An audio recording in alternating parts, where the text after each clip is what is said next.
Olá, bom dia a todos.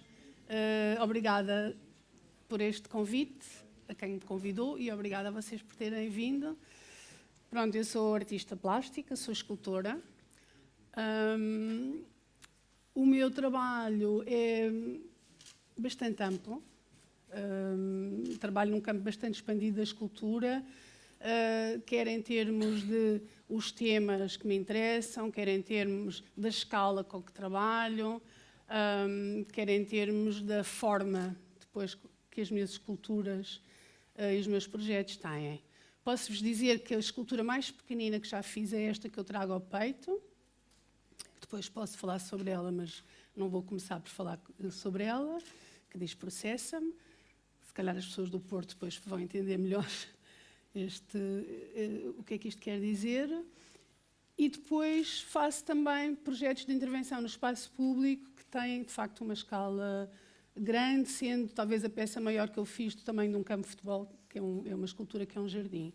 E eu para aqui escolhi, para também não estarmos aqui o dia todo, porque eu já sou um bocado velhinha e já fiz muito trabalho ao longo da minha vida, escolhi alguns projetos com caráter mais de trabalho no espaço urbano e também projetos que envolveram a colaboração com outras pessoas. Ou seja, um artista pode, de facto, trabalhar muito sozinho e muito isolado no seu ateliê, quase na escuridão e quase de costas voltadas para o mundo, mas também pode trabalhar em ampla colaboração, cruzando várias áreas do pensamento e trabalhando com várias pessoas, sendo que depois aquilo que resulta desse trabalho é uma coisa única, só o artista é que responde por ela, mas pode convocar essas outras, essa ideia da colaboração como parte da sua prática artística, e foram esses projetos que eu escolhi, alguns desses projetos que eu escolhi para vos mostrar. A primeira imagem, eu por acaso quando preparei este PowerPoint não sabia que vinham alunos da Escola Soares dos Reis, mas o primeiro slide mostra a escola que para mim foi a minha escola, foi a minha escola, onde eu me tornei artista, que foi a António Arroio, e se calhar também o primeiro projeto onde eu estive envolvida de intervenção no espaço, é aquele AMT, que neste momento é uma coisa icónica na escola António Arroio e que foi feita na altura pelo um grupo de amigos, que eram os meus amigos da altura e que intervínhamos muito na escola e que usámos as paredes da escola como um espaço para nos exprimirmos e para dizermos aquilo que pensávamos. Portanto, no fundo fazíamos aquilo que hoje se chama grafite, não é? E o que escrevíamos nas paredes era AMT. E depois andavam as pessoas, os funcionários da escola, a pintar por cima do âmbito, porque não era suposto pintarmos nas paredes, e tivemos alguns problemas na altura, mas depois aquilo tornou-se uma espécie de ícone e de mensagem que a escola queria passar para o mundo.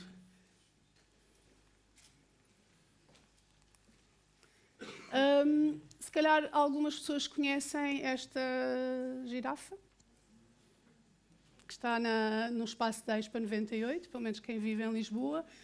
Então, eu acho que a primeira vez que eu fui chamada como artista a intervir no espaço público, assim numa escala grande, foi durante a Expo 98, portanto, em 1998, em que eu fui convidada por um arquiteto, o arquiteto Manuel Salgado, que foi recentemente o vereador do urbanismo da Câmara Municipal de Lisboa, e que ele foi, de certo modo, o arquiteto urbanista do espaço da Expo 98, e que criou um pavilhão, porque a Expo, vocês sabem, havia uma série de pavilhões temáticos, tinha a ver com o país ou com temas, e ele criou um pavilhão a céu aberto, que vocês podem ver aqui, que é um espaço de um jardim. Esta imagem é de 98, portanto, o jardim ainda era muito frágil, as árvores pequeninas, agora é uma coisa frondosa, e eu, como artista, fui convidada a fazer uma coisa muito simples, que era um painel para um muro.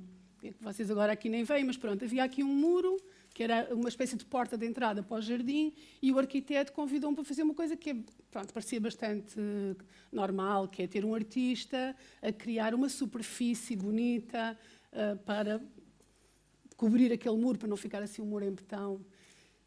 E eu, quando para pensar nesse projeto do muro, quis conhecer muito bem. Então, mas este jardim é o quê? E entra-se no jardim por aqui, mas o que é o jardim? Como é que o jardim está desenhado? E como é que vai ser usado? E comecei a fazer uma série de observações ao próprio projeto dos arquitetos, observações essas que tiveram uma reação muito boa do arquiteto Manuel Salgado, que disse, então, mas estás a criticar o nosso projeto, porque é que não propões tu algumas coisas? E então surgiram uma série de projetos que eu agora não vou explicar. Um deles, a girafa. Esta girafa a ver-se ao espelho. E porquê uma girafa a ver-se ao espelho? Porque este jardim que estava a ser construído era um jardim que estava a ser construído e plantado com espécies que não eram as espécies autóctones da nossa paisagem, mas que vinham de longe. Não é? Porque a Expo tinha a ver também com esse diálogo com outras culturas e outros lugares, e, portanto, estavam-se a plantar aqui um grande palmeiral. E eu achei que também devia trazer um animal estranho, a trazer uma forma, uma escultura estranha, uma forma estranha, e colocá-la nesse jardim. E que essa forma estranha, portanto, esse viajante, que era a girafa, devia estar a ver-se ao espelho. E esse ver-se ao espelho, para mim, significava tu poderes ver o sítio de onde tu vinhas. E, portanto, isto para vos explicar que os artistas não trabalham só de uma forma formal, não criam só formas, mas essas formas têm um conteúdo, têm um pensamento por trás, que muitas vezes não tem que ser explicado, porque quem for lá ver a girafa, não estou lá eu com o microfone a dizer, olha, eu pensei, quando fiz esta girafa, que isto era isto ou aquilo, mas esse pensamento acaba por fazer parte, está lá, não é? Mesmo que não seja explicado por palavras, está contido naquela estranheza daquele objeto e naquele confronto que nós vamos ter com aquele objeto e com aquele espelho onde nós também nos vamos ver e refletir e pensar sobre nós próprios. Depois, ainda nesse jardim, o projeto que eu fiz, portanto, eu fiz 5 intervenções, sendo que a última que eu propus era de criar um espaço que fosse um jardim. Já vamos ver aqui imagens, que se chama Jardim das Ondas, que ainda existe, ainda está lá, mesmo em frente ao oceanário.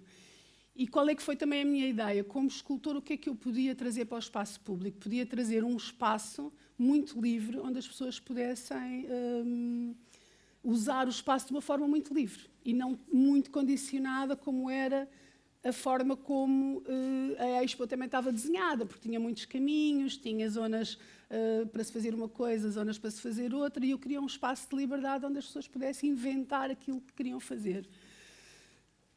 Este desenho eu trago para mostrar como é que nascem as minhas ideias e como é que eu trabalho antes de passar para a escultura.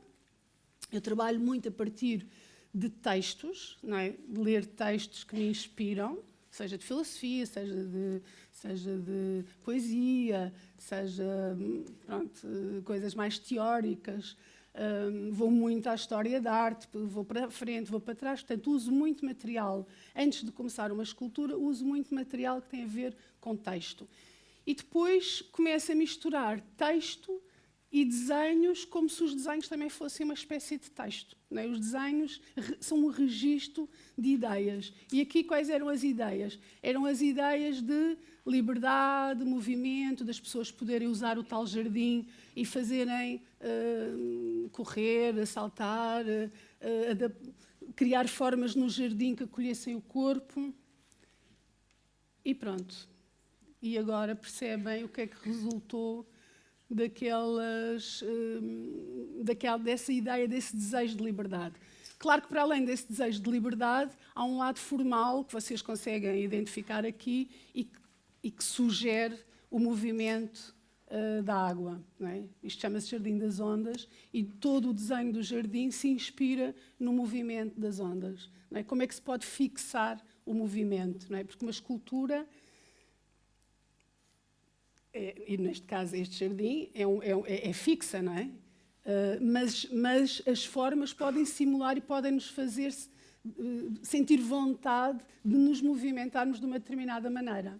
Imaginem que, em vez disto, vocês tinham um jardim cheio de caminhos com banquinhos para sentar. A forma como nós usávamos esse espaço seria completamente diferente. Não é?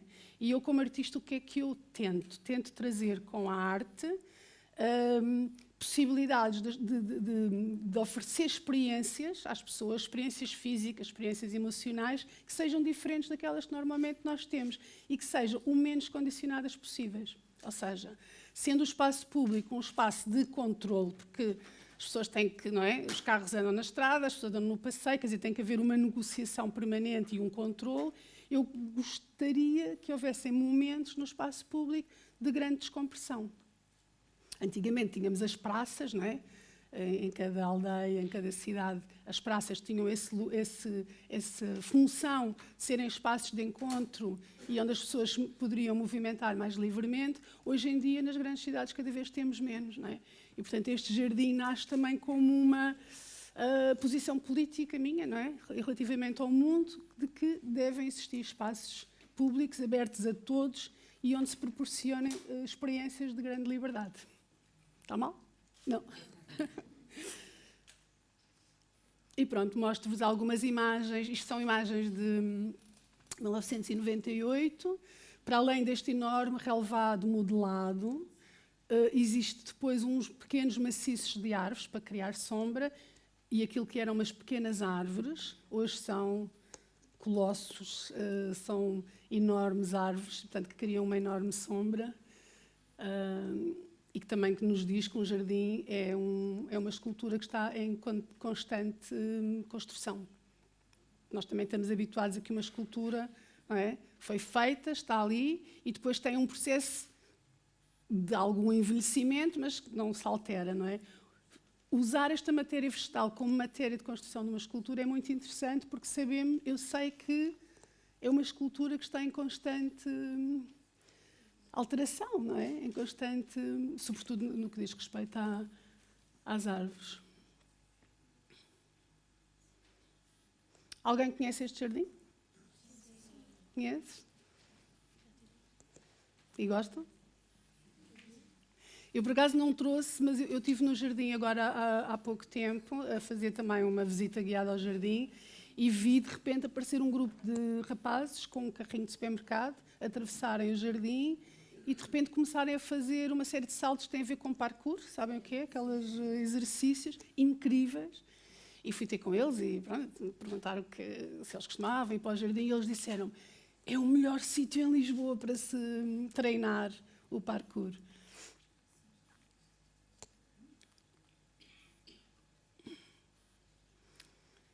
Pronto, só para vos falar um bocadinho das formas, também não me vou alongar muito, senão ficamos aqui o dia todo, mas, no fundo, elas são representações diferentes das ondas do mar. Não é? Isto parece quase uma representação medieval muito estática das ondas e outras que vimos antes, que são representações mais orgânicas do movimento. Depois, todas estas modelações foram pensadas também e testadas em maquete. Não é? Fiz isto tem 100 metros por 50, à escala real, e foi feito numa maquete à escala 1:10. Vocês sabem, não é? O que é uma escala. E todas estas formas foram pensadas para o corpo poder sentar, deitar e ser confortável. Portanto, no fundo, isto acaba também por ser um gigante banco. E é um pouco a minha reação à Expo 98, em que tinham banquinhos pequeninos para cada uma pessoa se sentar, e aqui é uma coisa que tu podes, de repente, criar uma comunidade de pessoas, não é? Muitas que não se conhecem, passam a conhecer-se porque estão a usar o espaço de uma certa maneira. E pronto, e aqui vem a utilização do jardim. E é muito bonito porque pode ser usado por crianças muito pequeninas, pode ser usado por pessoas mais velhas, os pais podem ficar sentados e as crianças podem andar a correr, e tens sempre um campo de visão em que as podes ver, não as perdes de vista. E, portanto, e todas essas coisas eu pensei e quando fiz o projeto.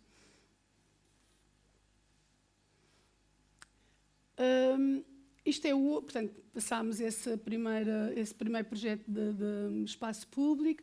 Agora temos um projeto muito ancorado, muito a partir da literatura. Portanto, eu, antes de viver do meu trabalho de escultora, coisa que só aconteceu a partir quando eu tinha 35 anos, mais ou menos, comecei a vender esculturas e ver do meu trabalho de escultura, eu fazia ilustração como forma de sustentar, portanto, a minha vida e também a minha prática como escultora, porque não queria estar a trabalhar com um sentido comercial como escultora, queria desenvolver os meus projetos e pensar nas minhas experiências à vontade, senti que tinha que vender uma obra e, portanto, a ilustração foi usada durante muitos anos para me sustentar.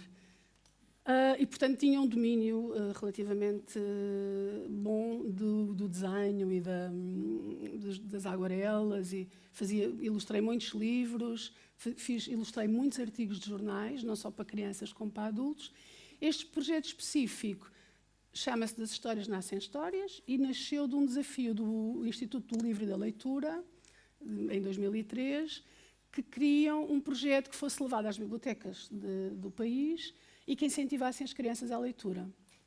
E o que é que eu propus? Propus que se fizesse em vez de fazer só desenhos ou ilustrar os livros e criar uns cartazes que se pusessem nas bibliotecas, quis fazer uma peça que fosse como uma experiência, como se ler fosse uma experiência física, de entrar dentro de um espaço.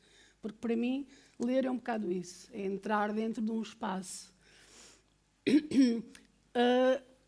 A autora que eu escolhi foi a Sofia de Mel Brainer. Escolhi 2 livros, que vocês todos devem conhecer muito bem, que é A Menina do Mar e A Floresta, e fiz esta grande escultura, que é uma espiral com mais ou menos 5 metros de diâmetro, em que a parte exterior da espiral conta a história da floresta e a parte de dentro conta a história do mar. Para além disso, para além deste lado mais pictórico, não é? Desta superfície que é esta pele que envolve a escultura, existiam depois objetos tridimensionais que parecia que saíam do plano da pele da escultura. E depois toda a experiência da exposição era ativada por bailarinos, atores que trabalhavam com as crianças e que diziam partes do texto.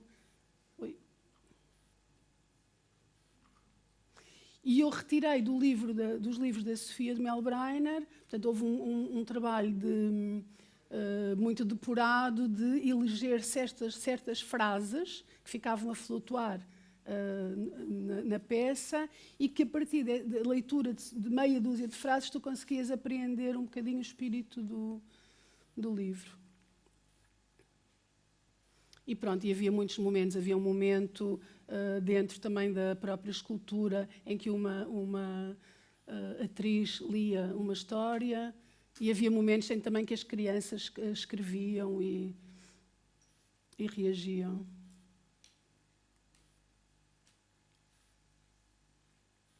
E trabalhavam, não é? Ou seja, interessa-me muito esta sintonia entre do público poder participar e ser parte dos meus trabalhos. Portanto, os trabalhos que eu vos trago aqui é como se fosse uma zona do meu trabalho onde o público acaba por ser uma matéria importante para a escultura. Ou seja, a escultura não existe sem o público.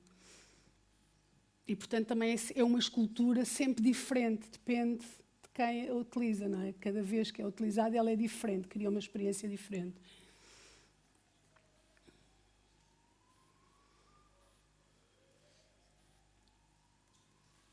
Tem mais uma imagem. Depois havia também umas mesas em que eu cortei várias, do livro da Sofia, eu cortei uma série de palavras, retirei uma série de... Imagino, peguei numa série de páginas e separei cada palavra uma da outra. E depois essas palavras estavam em cima de uma mesa e as crianças, inspiradas pela experiência que tinham tido na escultura, criavam frases.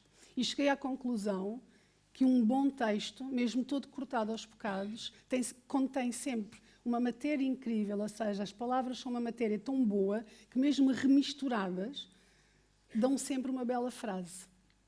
Isso foi aquilo que, para mim, foi a grande aprendizagem com este projeto.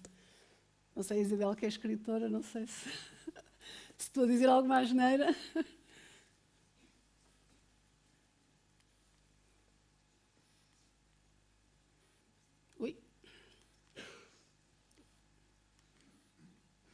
Havia também uma mesa Ou seja, aprender com as palavras é uma coisa, mas também podemos aprender a partir das formas. As formas são uma espécie de texto também, não é?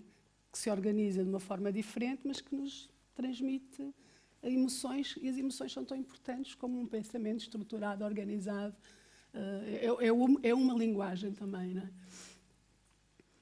Por acaso, nesta mesa era muito bonito porque existiam uma série de objetos em cima da mesa que representavam ou que vinham do mundo da floresta, e depois debaixo da mesa, havia, que aqui não se vê, havia uma série de objetos que representavam, aliás, existe aqui uma alga que veio debaixo da mesa, que representava um mundo do mar. E depois as crianças tinham que segurar nesses objetos e criarem histórias em que misturassem os dois mundos.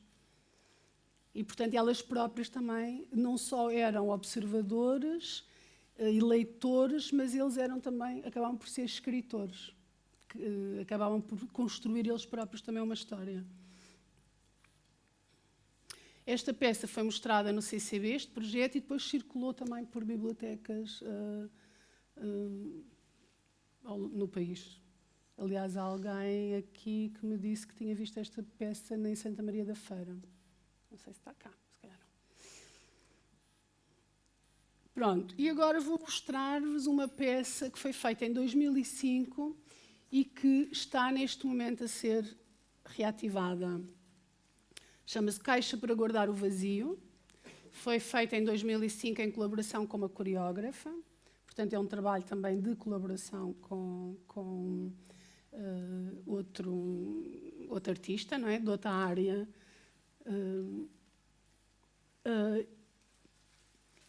Como é que eu posso... Se calhar passo esta imagem e depois volto aqui. Portanto, a Caixa para Guardar o Vazio é uma escultura, é uma grande caixa em madeira, é um paralelepípedo de uma dimensão quase de um quarto, 4 por 4 por 3,20. Portanto, é uma escultura performativa.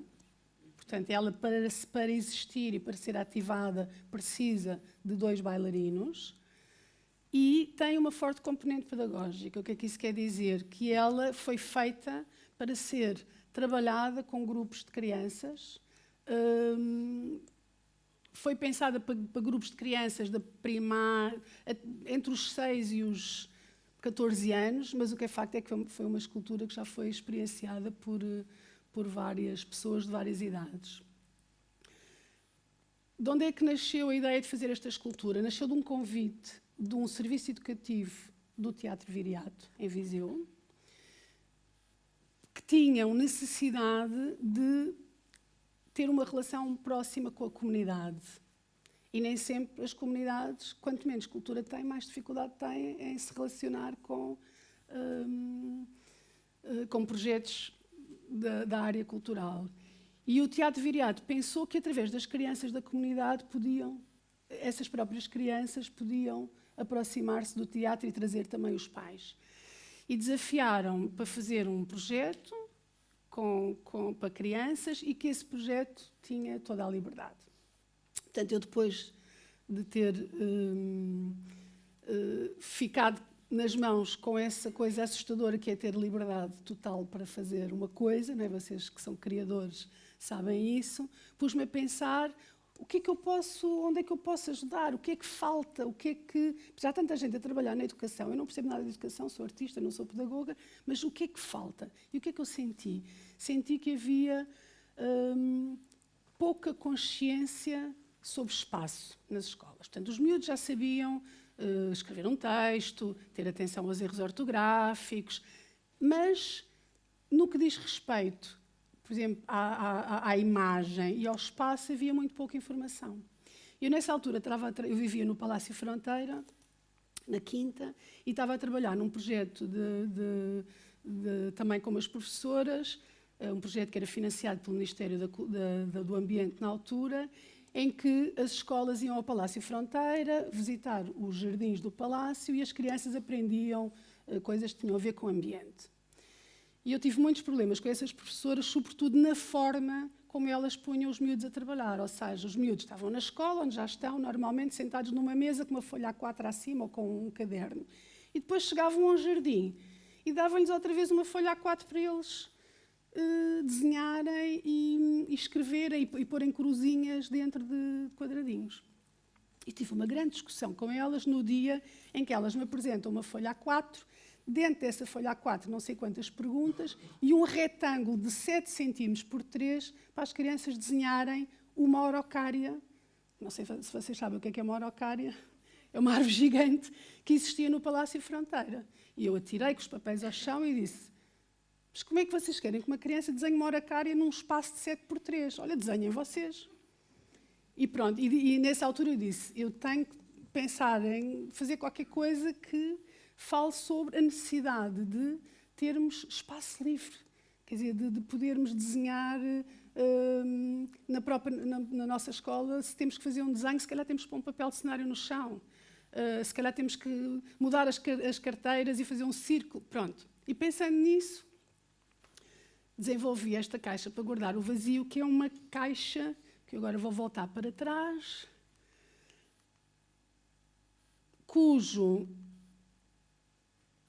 gênese do projeto nasce desta minha caixinha de lápis, que era a caixinha de lápis que antigamente se usava nas escolas primárias, que é nos anos 60 ou 50, mas que eu achava muito bonita, e com este lado que é uma caixa que é hermética, e depois quando tu abres tem uma série de ferramentas que nos permitem desenhar, escrever, quer dizer, criar um mundo inteiro a partir daquela coisa contida. Portanto, a caixa para guardar o vazio nasce deste objeto. Depois, mais uma vez, isto é a forma como eu trabalho. Portanto, eu queria que fosse uma escultura para ser usada pelo corpo, em que as crianças aprendessem a ter noção do espaço, a medir o espaço, a olhar para o espaço, a ter consciência da relação do seu corpo com o espaço. E o espaço podia ser desde a folha de papel, não é? Até ao espaço do seu quarto, ao espaço da casa dos pais, à escola, à cidade, basicamente ao mundo. Portanto, teres uma consciência e uma noção de que o espaço é um lugar vazio que é preenchido pelo teu corpo, não é? E por uma série de objetos e de coisas que nós vamos construindo, mas que, sobretudo, é um espaço vazio para ser ocupado pelo corpo. Portanto, isto são os primeiros desenhos do projeto. Portanto, aqueles que pensavam no corpo, estes que pensam já no objeto para conter o corpo. Como podem ver, vocês que estudaram História da Arte, percebem que há aqui umas influências muito grandes do construtivismo, da Bauhaus, não é? Que também eram escolas que no princípio do século começaram a pensar também nestas temáticas de uma forma muito, muito séria. Depois comecei a fazer maquetes, à escala também 1:10, que é uma coisa que eu faço muito porque me ajuda muito a perceber o espaço e onde eu uso as minhas mãos quase como a medida do corpo. Portanto, a mão, ao fazer a maquete, acaba por conhecer e reconhecer aquele espaço da maquete e eu consigo identificar ali o meu corpo. E, portanto, se as coisas estão certas na maquete, normalmente acabam também bem quando passam para a escala real. A caixa para guardar o vazio foi feita, foi apresentada pela primeira vez num lar, numa escola lar de acolhimento de crianças em risco, rapazes, em Viseu, e foi muito bonito porque este lar fica em frente ao Teatro Viriato e o Teatro Viriato tem uma grande relação com este lar. E as pessoas eu pertenço à Igreja Católica, este lar, e as pessoas que gerem o lar estão sempre a pedir ao teatro que façam coisas com as crianças, porque são crianças que têm muito pouco acesso a projetos culturais e, portanto, tudo o que se possa fazer lá é ótimo. Portanto, disponibilizaram este espaço para podermos pôr a caixa para guardar o vazio. Portanto, isto é a chegada da maquete ao lar. Portanto, neste sítio onde vivem Isto é 2003, portanto, os rapazes que aqui viviam então já são homens. Isto era o recreio deles, né? Este claustro era o recreio deles. E também foi muito bonito levar um projeto para este lar e depois convidar crianças de todas as escolas à volta de Viseu para virem fazer o projeto. E, portanto, estes miúdos do lar também foram, não só nos ajudaram depois a desenvolver a parte performativa do projeto, mas também eram eles que recebiam as crianças de fora, e isso também foi muito importante para eles, porque normalmente estes lares são sítios onde ninguém vai, não é? Nem os próprios pais, quando há pais, vão, quanto mais pessoas de fora. Isto depois percebem qual é que é... como é que a escultura é construída, portanto é um grande esqueleto que depois é forrado com uma pele, e a ideia era mesmo ser essa, quer dizer, a escultura era como um corpo, não é? Também um esqueleto de madeira, que depois é forrado por uma pele, portanto toda é madeira, sem cor, não é como a nossa pele, não é? Não temos cores na nossa pele, a não ser que comecemos para aqui a fazer uns grafites, umas tatuagens.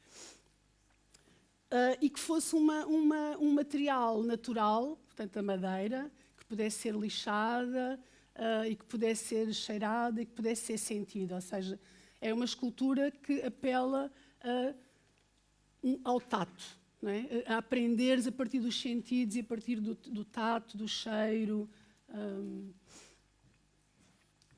Estes são o grupo de miúdos do lar que nos ajudaram depois também a desenvolver o projeto performativo. O projeto performativo que tem uma autora, que é a Aldara Bizarro, que é uma coreógrafa, e que estudou uma série de ações que se vão fazendo à volta da escultura,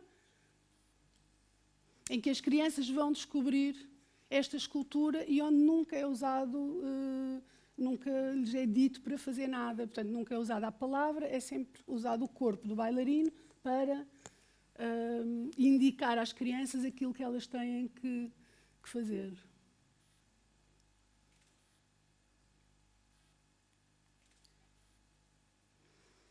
E basicamente é tudo muito simples aquilo que se faz, é uma espécie de reconhecimento daquele espaço. Aqui vêm cá crianças de várias idades, porque pronto, é um lar, não é? Não é uma turma de uma escola, mas era quem estava a habitar o lar.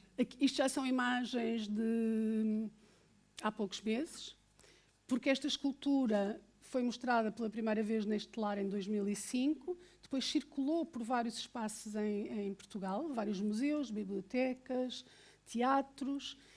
Depois esteve parada a dormir durante muito tempo numa oficina dos carpinteiros e agora em 2019, aliás, voltou a ser ativada porque o Teatro Viriato fez 25 anos, ou 20 anos, agora não tenho a certeza, e resolveu trazer este projeto outra vez à luz do dia. Portanto, aqui já temos uma escola primária, percebemos que é inverno, que os meninos estão com muitos casacos. E, basicamente, temos momentos na escultura em que as crianças estão a fazer ações, de abrir a peça, fechar a peça, e depois têm momentos em que estão a observar alguns acontecimentos. Neste caso, é uma bailarina que está dentro da caixa e que ajuda a abrir e a fechar a escultura, mas que só é vista, o seu corpo só é visto na totalidade no fim da apresentação. E, portanto, ao longo das 4 faces das esculturas vão-se vendo pedacinhos do corpo da bailarina a fazer algumas coisas. Neste caso, ela está a dançar, mas os pés não tocam no chão, que é uma coisa muito bonita, porque temos uma sensação de leveza e de magia imensa. Depois há assim umas situações surpreendentes em que de repente a bailarina começa a tentar sair de dentro da caixa e em que o corpo humano e o corpo da escultura de certo modo se fundem. Ao mesmo tempo traz-nos imagens muito surrealistas, não é? Quem tenha aqui estudado o surrealismo percebe, não é, que há um mundo da imaginação que é um mundo real, não é? Porque se está dentro da nossa cabeça é um mundo real e, portanto, aqui fazemos essa representação de um real que é um real que tem mais a ver com o imaginário, com a imaginação.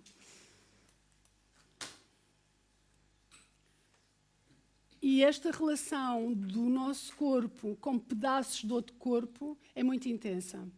Eu posso dizer porque sempre que eu toco na perna da bailarina e não vejo o resto do corpo, é muito estranho. E, portanto, cria muitas emoções, sobretudo, por exemplo, com crianças que têm alguns problemas de relacionamento ou algum autismo, aderem muito bem a este projeto. Porquê? Porque conseguem muito bem perceber que isto é um mundo que, de algum modo, é irreal, é um mundo construído. E, portanto, para algumas pessoas que não conseguem, por exemplo, tocar noutras, há crianças que não gostam do toque, se estiverem a fazer esta peça, tocam facilmente na perna da bailarina, porque percebem que isto que é outra coisa, que é uma coisa um bocado irreal.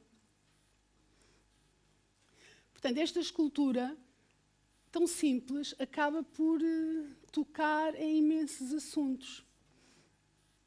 Pronto, isto também é um momento em que a bailarina, depois de tirar a perna e de recolher a perna, tira a mão e interage com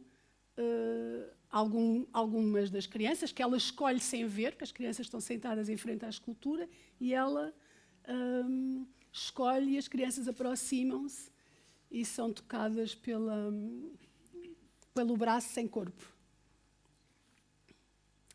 Depois isto já é a quarta face da escultura, em que a bailarina, percebes então pronto, que é uma bailarina, que alguém, é um corpo a tentar sair desta caixa, o que também cria imagens aqui muito, muito surrealistas. E depois, finalmente, as crianças entram então dentro da tal caixa para guardar o vazio, e quando entram não veem a bailarina. A bailarina está escondida, portanto é uma grande surpresa entrar num espaço vazio onde não há nada. Não há nada, é um vazio. E tem um chão, que é um ripado de madeira, e por baixo do ripado tem um espelho. Portanto, eles refletem-se, eles veem-se a si próprios. Portanto, também é muito bonita essa ideia de que tu vais à procura de qualquer coisa, o que é que está ali, que é tão fantástico, e és tu. Não é? Tens a consciência do teu corpo. E essa ideia de que o nosso corpo é, de certo modo, o último lugar, não é? Quando podemos já não ter mais nada, quer dizer, o nosso corpo é um lugar. E essa consciência obviamente, as crianças não vão estar agora a pensar da mesma forma como eu estou aqui a elaborar, mas há uma sensação física de encontro consigo próprios.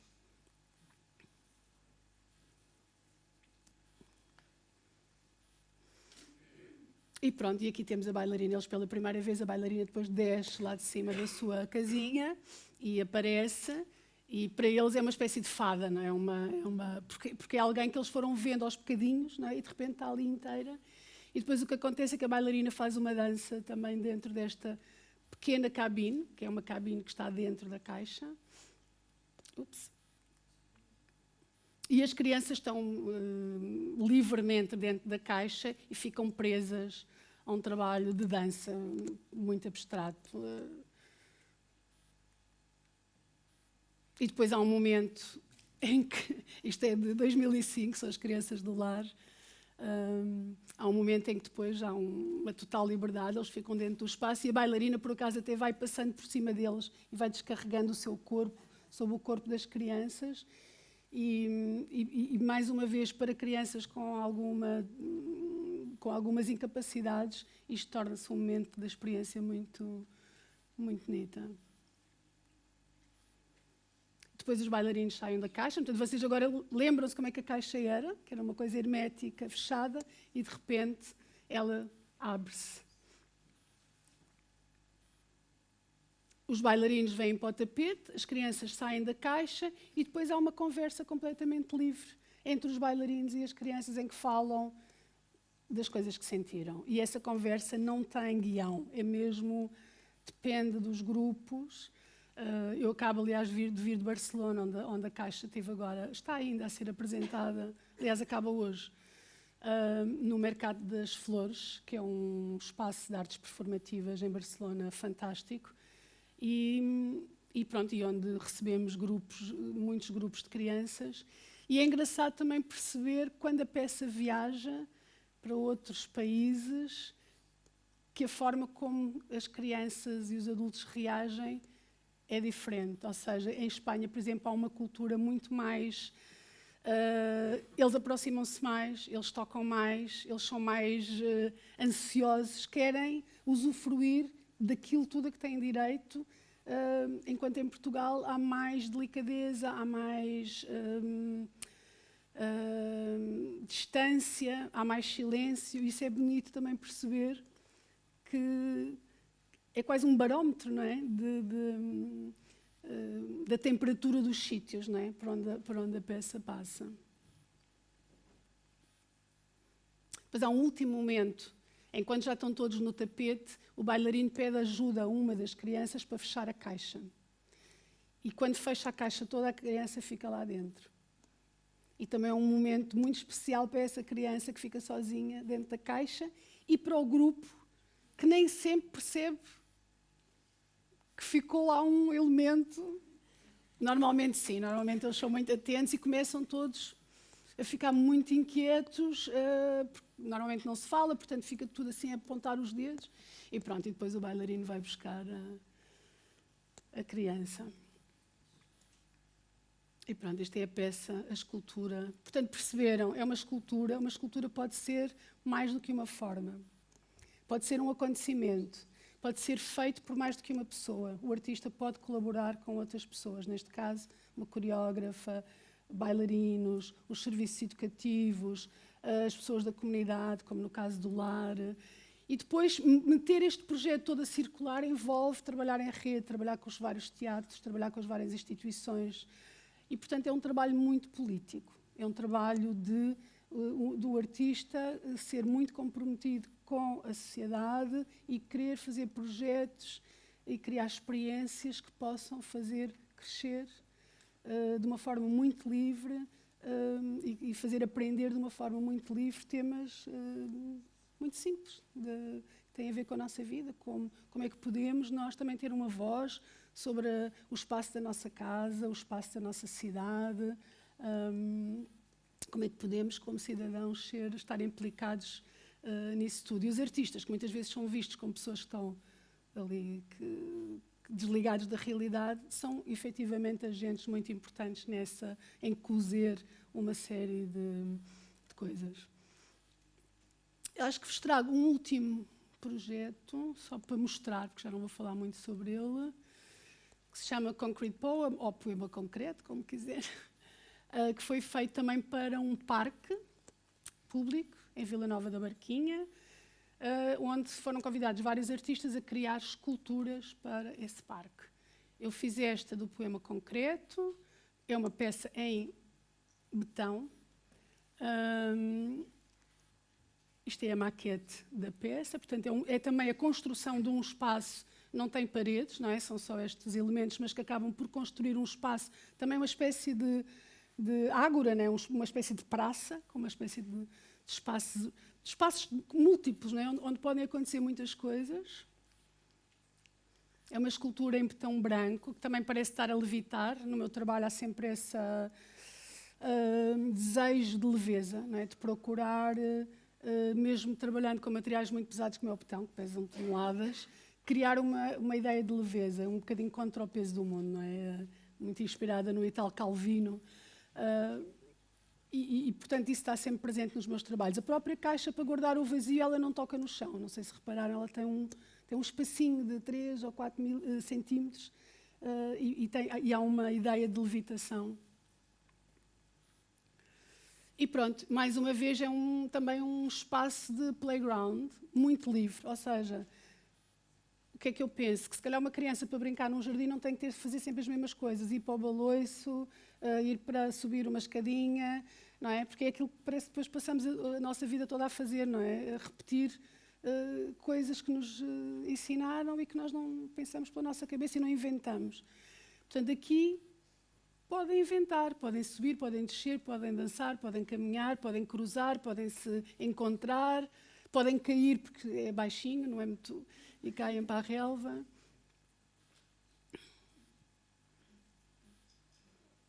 Portanto, são esculturas que, se não tiverem ninguém, também funcionam, não é?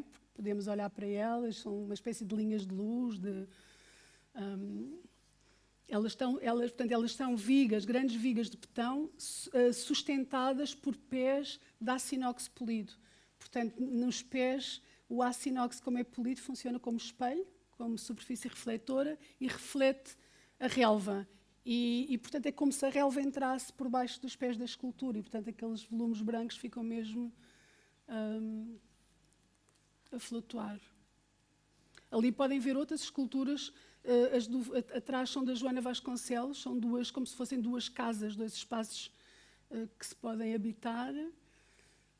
E o meu é um grande espaço, que também usa o vazio como matéria de construção.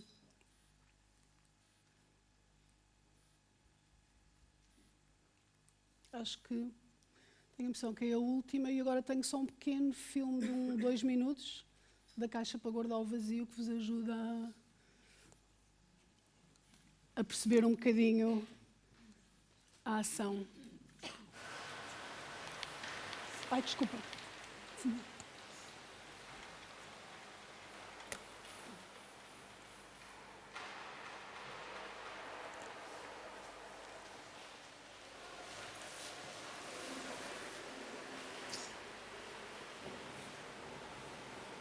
Aqui é a peça sem crianças, não é? É um ensaio, no fundo, do bailarino.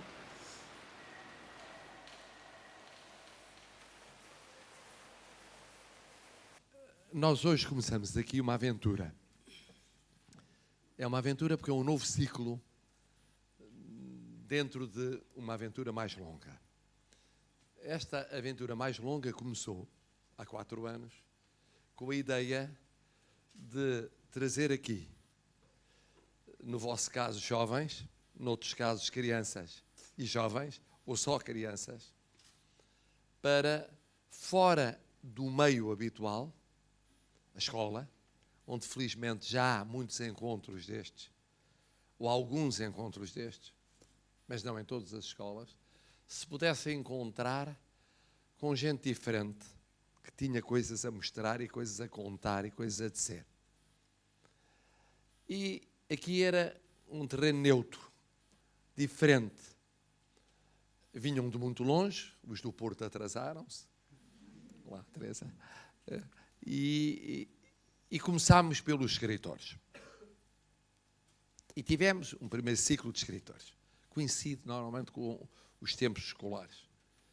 E, portanto, e aí cada escritor é um escritor. Era mais fácil, por um lado, porque tinham lido os livros, ou alguns livros, dos escritores e escritoras.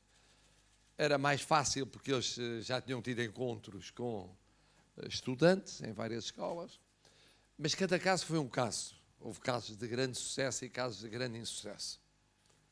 Agora passava ou não passava a mensagem, ora havia entusiasmo, ora não havia entusiasmo, ora as pessoas estavam num dia bom, ora estavam num dia mau.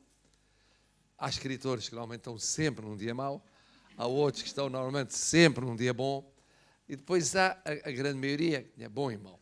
E nós repetimos a dose, porque havia muitos e muitas escritoras, e porque queríamos testar a variedade. De uma maneira geral, correu bem. Depois passámos para os jornalistas. Foi o que correu pior. O que correu pior foi os jornalistas, curiosamente. Correu pior porque, de facto, vocês hoje funcionam numa onda mediática completamente diferente. E a maior parte deles funcionavam numa onda muito clássica.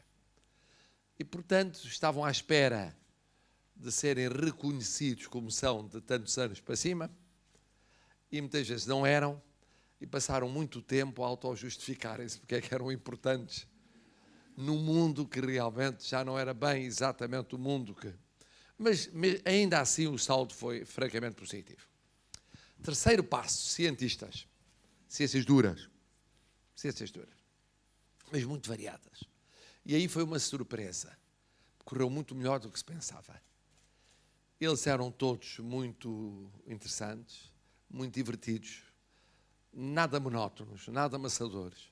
Podiam ser aquele cientista porque trabalhou toda a vida num determinado domínio, faz questão de explicar porque é que não, do clima até à questão do papel da ciência na vida da cidade, do dia-a-dia, tudo foi tratado com dados surpreendentes. É verdade que os alunos que vieram e as alunas eram vocacionadas e vocacionados para aqueles tipos de questões e, portanto, a onda foi fácil de se estabelecer.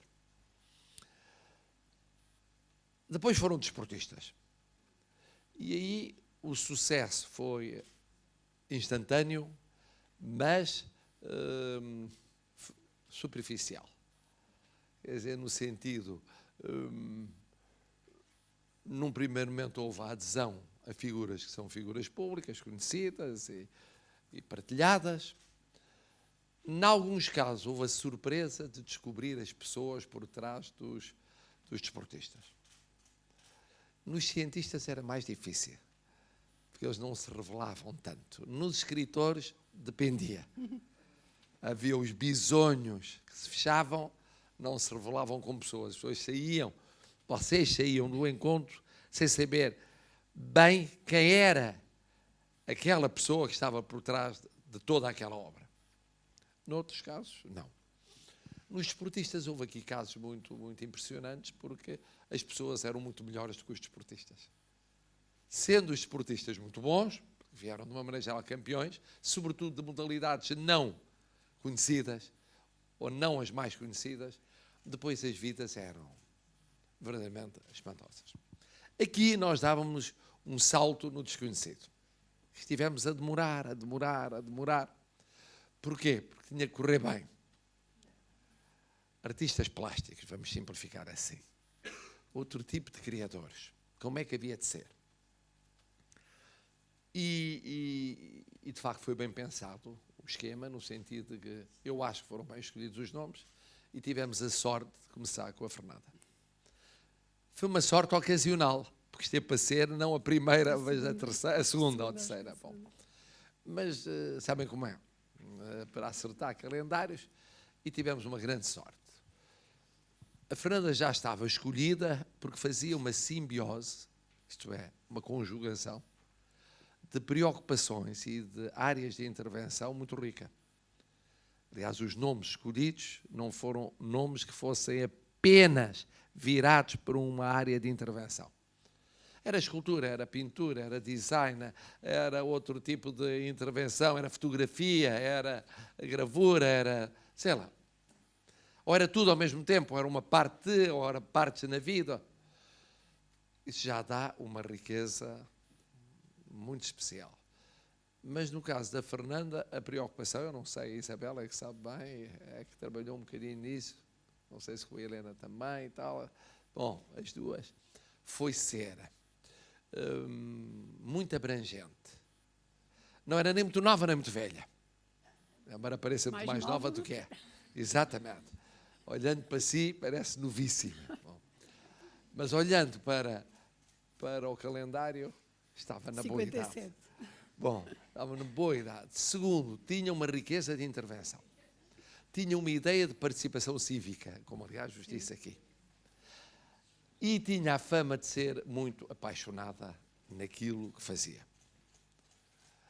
Não loucamente apaixonada, há um ou outro convidado que roça a loucura, e portanto eu não sei como é que se reage perante a loucura. Eu gosto, mas admito que acha que eu não gosto e fico retraído. Mas era apaixonado e, portanto, era provável que transmitisse a paixão. Onde é que foi a surpresa? Ela é extraordinária a transmitir. Eu diria pedagogicamente, é de uma clareza, de uma limpidez, a dizer aquilo que sente, aquilo que pensa, aquilo que foi vivido ao construir o que construiu, que arrepia. Porque há os herméticos, há os semi-herméticos, há os para-herméticos, depois há os que são um bocadinho mais claros e tal.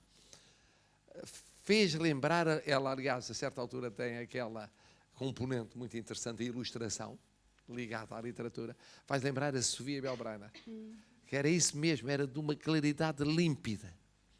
Límpida.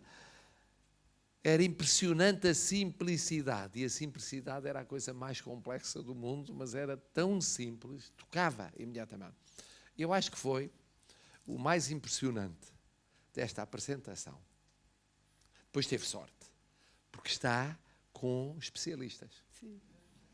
Eu estava a pensar o que seria com outro público, um bocadinho mais novo, crianças. Era outra experiência. Era outra e outro tipo de discurso. Mas não, estava a jogar em casa. Eu estava a falar para quem? Estão a perceber isto? Estamos. Já alguma vez sentiram isso? Sentimos. Gostariam de? Gostávamos. Já vos passou pela cabeça fazer isto? Sim. Mas ainda que houvesse tudo isto, o que foi impressionante foi que não houve um segundo em que nós pudéssemos estar distraídos. Prendeu do princípio ao fim. E como que estava a recriar a obra que estava a apresentar. Como se fosse desde o primeiro momento. Sabe, isto foi pensado assim. E com o mesmo entusiasmo do primeiro momento. Vimos no caso da Caixa, 2005. Passaram 15 anos. Em 15 anos, mesmo a pessoa mais jovem do mundo envelhece imenso. E muda de ideias, e vê de outra maneira. E o entusiasmo com o que diz, e agora vamos relançar. Ou seja, ainda bem que o calendário se enganou. Ainda bem.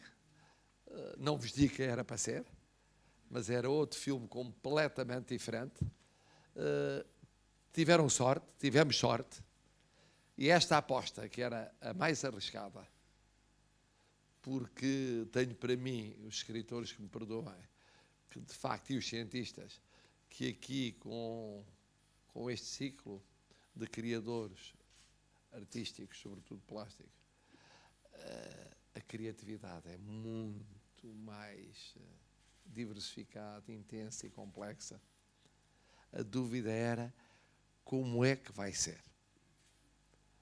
E eu acho que começou muitíssimo bem, mas só fico a certeza que começou bem se vocês fizerem 50 perguntas. Porque se depois disto tudo, maravilhadas como estão, e digo maravilhadas porque não encontro um homem. Onde é que eu encontro um homem? Temos 1, 2, 3, 4, 5. Bom, mas enfim, maravilhadas e maravilhados, se de facto desafiarem a Fernanda.